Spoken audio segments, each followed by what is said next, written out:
Welcome to NSTV. నేను రాజీవ్. ముందుగా headlines చూద్దాం. మంచిర్యాల జిల్లా లక్కేటిపేట మున్సిపాలిటీ పరిధిలో గాంధీ చౌక్ వద్ద జాతిపిత మహాత్మా గాంధీ వర్ధంతి సందర్భంగా మహాత్మా గాంధీ విగ్రహానికి పూలమాలలు వేసి ఘన నివాళులర్పించి వినతి పత్రాన్ని అందజేశారు. ఈ సందర్భంగా మాజీ మున్సిపల్ చైర్మన్ సల్మాన్ కాంతయ్య, మాజీ vice chairman Poditi Srinivas, councillor CH Rajanna మాట్లాడుతూ కాంగ్రెస్ ప్రభుత్వం అధికారంలోకి వచ్చి 420 రోజులు అవుతుంది. 420 మోసాలు చేశారు. ఎలక్షన్లో చేసిన హామీలన్నీ అమలు పరచాలని బీఆర్ఎస్ ప్రభుత్వంలో పెట్టిన పథకాలే వాటిని పేరు మార్చి పెట్టారు. ఎలక్షన్లో చేసిన వాగ్దానాలన్నీ ప్రజలకు చేయకుండా కాంగ్రెస్ ప్రభుత్వం ప్రజలను మోసం చేస్తుందని మాట్లాడారు.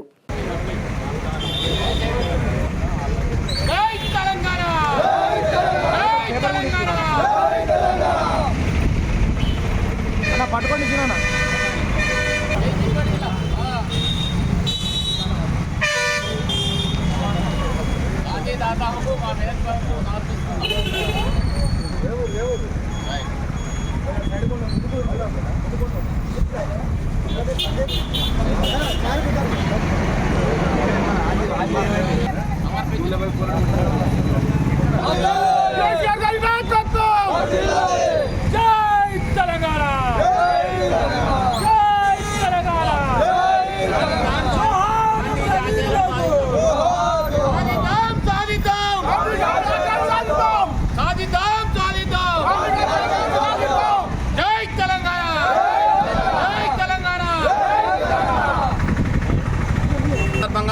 మరి జాతిపిత మహాత్మా గాంధీ గారికి పట్టణ టీఆర్ఎస్ పార్టీ ఆధ్వర్యం లోపల ఈనాడు నివాళులు అర్పించడం జరిగింది.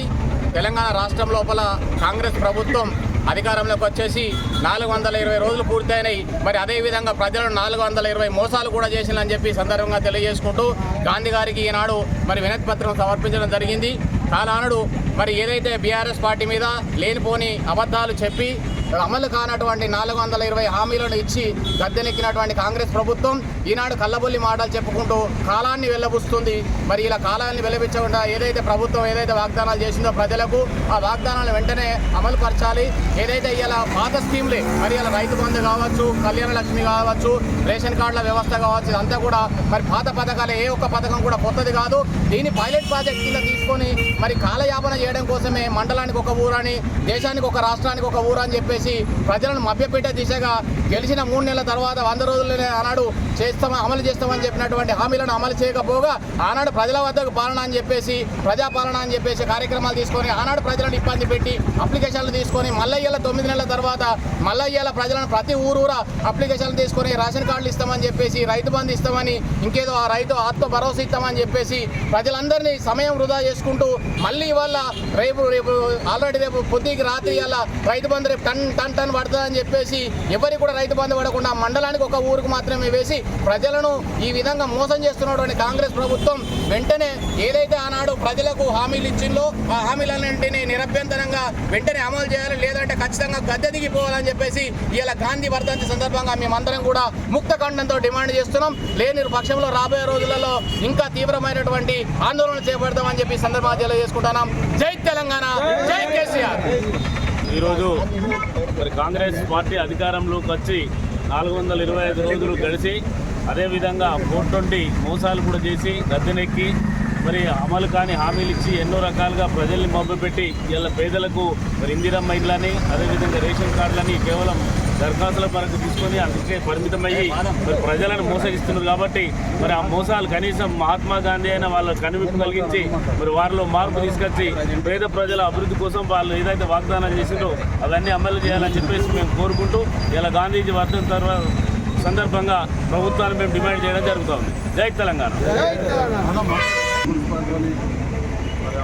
గాంధీ చౌక్ దగ్గర ఏదైతే గాంధీ మహాత్ముని వర్ధంతి సందర్భంగా ఈ కార్యక్రమంలో పాల్గొంటున్నటువంటి మిత్రులందరూ వైస్ చైర్మన్ కానీ సభ్యులు కానీ అందరూ మాజీలు కానీ పార్టీ ముఖ్యులు కానీ అందరికీ నమస్కారం పెట్టుకుంటూ ఈనాడు ఏదైతే కాంగ్రెస్ ప్రభుత్వం ఆనాడు వాయిదాల ప్రకారంగా ఏదో వాగ్దానాలు చేసినటువంటి సందర్భాలు ఒక్కటి కూడా చేయని సందర్భాలు, ఆనాడు 10,000 5,000 ఇస్తే ఎక్కడైనా ఏదైతే రైతు బంధు ఇవాళ 12,000 15,000 అని వాగ్దానం చేసినటువంటి సందర్భాలు దాన్ని 12,000 కుదింపు ఏదో ఇందిరాయిల్లాని రకరకాలుగా ప్రజా సదస్సులు పెట్టి మొన్న కూడా ప్రజా సదస్సులు పెట్టి ఏదైతే పేర్లు చదవడం, భూమి లేని వాళ్ళకి రిజెక్ట్ చేయడం, ఇల్లు రానల్లో అప్లికేషన్లు అని చదవడం, పాపం వాళ్ళందరూ ప్రజలంతా ఏదో వస్తుంది ఏదో పోతుందని నమ్ముకుంటూ రావడం జరిగింది.